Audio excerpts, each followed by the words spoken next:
Hi, എല്ലാവർക്കും പുതിയൊരു വീഡിയോയിലേക്ക് സ്വാഗതം. നമുക്ക് എളുപ്പത്തിൽ എങ്ങനെ ഫുൾ ഫ്ലെയർ ആയിട്ടുള്ള അംബ്രല കട്ടിങ് പാവാട കട്ട് ചെയ്യാമെന്ന് നോക്കാവേ. അതിനായിട്ട് നമ്മളുടെ കയ്യിലുള്ള തുണി ആദ്യമേ രണ്ടായിട്ട് മടക്കി വീണ്ടും ഒന്നുകൂടെ മടക്കും. അങ്ങനെ നാലായിട്ട് മടക്കിയെടുത്ത് അതിനെ കോണാക്കി മടക്കിയെടുക്കുക. അതെ, ഇതുപോലെ കോണാക്കി മടക്കുമ്പോൾ നമുക്ക് 8 ഭാഗം കിട്ടും. തുണി ഞാൻ 8ആയിട്ട് മടക്കിയിട്ടുണ്ട്.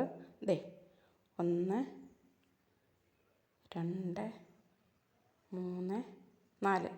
അപ്പം രണ്ട് സൈഡും കൂടെ ആകുമ്പം 4 4 8ആയിട്ട് മടക്കിയിട്ടിട്ടുണ്ട്.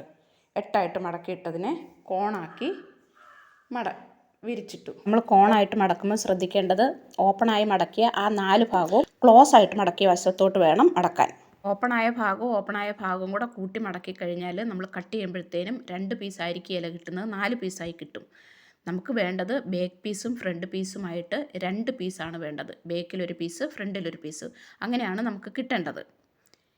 അങ്ങനെ കിട്ടണമെങ്കിൽ ഓപ്പണായ ഭാഗം ക്ലോസ് ആയ ഭാഗത്തേക്ക് മടക്കിയിട്ട് വേണം കോണാക്കി മടക്കിയെടുക്കാൻ. ഇനി നമുക്ക് അരവണ്ണം മുറിക്കാനായിട്ട് ഇവിടെ നിന്ന് ഇവിടേക്ക് നമ്മളുടെ അരവണ്ണം എത്രയാണോ വേണ്ടത് അതിൻ്റെ 8-1 എടുക്കുക. നമ്മൾ മടക്കിയപ്പോൾ 8 പീസാണല്ലോ വന്നത്, അതുകൊണ്ടാണ് 8-1 എടുക്കുന്നത്. നമ്മളുടെ അരവണ്ണം 36 ആണെങ്കിൽ അതിനെ 36 ഹരിക്കണം 8 അങ്ങനെ എടുത്ത് ഇവിടുന്ന് ഇവിടേക്ക് കട്ട് ചെയ്തെടുക്കുക. അതുപോലെ തന്നെ അവിടെ നിന്ന് താഴേക്ക് നമ്മളുടെ ഇറക്കം എത്രയാണോ വേണ്ടത് ഓരോ ഭാഗത്തു നിന്നും മുകളിൽ നിന്ന് താഴേക്ക് അളന്ന് എടുക്കുക. എനിക്കിവിടെ 36 ഇഞ്ചാണ് എനിക്ക് വേണ്ടത്. അപ്പം ഞാൻ 36ൻ്റെ 8-1 4.5 അത് 4.5 മേലെ അടയാളപ്പെടുത്തി അവിടെ നിന്ന് താഴേക്ക് ലെങ്ത്ത് അടയാളപ്പെടുത്തി 38 ഇഞ്ച് ലെങ്ത്ത് അടയാളപ്പെടുത്തി.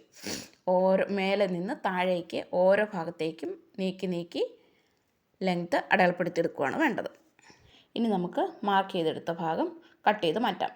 മേൽഭാഗം കട്ട് ചെയ്ത് മാറ്റി, അതുപോലെ തന്നെ നമുക്ക് താഴ്ഭാഗവും കട്ട് ചെയ്ത് മാറ്റിയെടുക്കാം. ഇനി നമുക്ക് കട്ട് ചെയ്ത ഭാഗം ഒന്ന് നിവർത്തി നോക്കാം.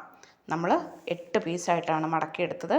അത് നിവർത്തി നോക്കുമ്പം 2 പീസായിട്ട് നല്ല ഫ്ലെയറോട് കൂടിയ 2 പീസായിട്ട് നമുക്ക് കിട്ടും. നിങ്ങളും ഇങ്ങനെ ഒന്ന് കട്ട് ചെയ്ത് നോക്കണം കേട്ടോ. ഇപ്പം സാരിയും കൊണ്ടൊക്കെ ഇങ്ങനെ ഫുൾ ഫ്ലെയറായിട്ട് നല്ല ഭംഗിയിൽ നമുക്ക് അംബ്രല കട്ടിങ് പാവാട സ്റ്റിച്ച് ചെയ്തെടുക്കാൻ സാധിക്കും. സാരി കൊണ്ടൊക്കെയാണ് നമ്മൾ അംബ്രല കട്ടിങ് പാവാട ഫുൾ ഫ്ലെയറായിട്ട് സ്റ്റിച്ച് ചെയ്യുന്നതെങ്കിൽ നമ്മൾ കട്ട് ചെയ്യാൻ എടുക്കുമ്പോൾ അതിൻ്റെ ബോർഡർ ഭാഗം കട്ട് ചെയ്ത് മാറ്റിയിട്ട് വേണം അംബ്രല കട്ടിങ് കട്ട് ചെയ്യാൻ. ഇനി ഇതിൻ്റെ മേൽഭാഗത്ത് ഒരു പടി വെച്ച് കൊടുക്കുക. സൈഡ് തമ്മിൽ കൂട്ടി യോജിപ്പിക്കുക. സൈഡ് തമ്മിൽ കൂട്ടി യോജിപ്പിക്കുമ്പോഴത്തേനും നല്ല വശവും കൂടെ ഒരുമിച്ച് വെച്ചതിന് ശേഷം സൈഡ് തമ്മിൽ കൂട്ടി യോജിപ്പിച്ച് മേലെ ഇലാസ്റ്റിക്കും വെച്ച് കൊടുത്താൽ നല്ല ഭംഗിയായിട്ട് നമുക്ക് അംബ്രല കട്ടിങ് പാവാട സ്റ്റിച്ച് ചെയ്തെടുക്കാൻ സാധിക്കും. താഴ്ഭാഗം മടക്കി അടിക്കുകയോ ബീഡിങ് ചെയ്തെടുക്കുകയോ ചെയ്യാവുന്നതാണ്. ഇതിൻ്റെ കട്ടിങ് വീഡിയോ നിങ്ങൾക്ക് ഇഷ്ടമായിട്ടുണ്ടെങ്കിൽ ഒന്ന് കമൻറ്റ് ചെയ്ത് അറിയിച്ചേക്കണേ. നിങ്ങളുടെ അഭിപ്രായങ്ങളും നിർദ്ദേശങ്ങളും കമൻറ്റ് ചെയ്യാൻ മറക്കരുത്. കൂടാതെ കട്ടയ്ക്ക് ഒന്ന് സപ്പോർട്ട് ചെയ്തേക്കണേ. സബ്സ്ക്രൈബ് ചെയ്യാതെ ആരെങ്കിലും കാണുന്നവരുണ്ടെങ്കിൽ ഒന്ന് സബ്സ്ക്രൈബ് ചെയ്യാൻ മറക്കരുതേ. ഇനി നല്ലൊരു വീഡിയോയുമായി വീണ്ടും കാണുന്നത് വരെ എല്ലാവർക്കും നല്ലൊരു ദിവസം ആശംസിച്ചുകൊണ്ട് ബൈ.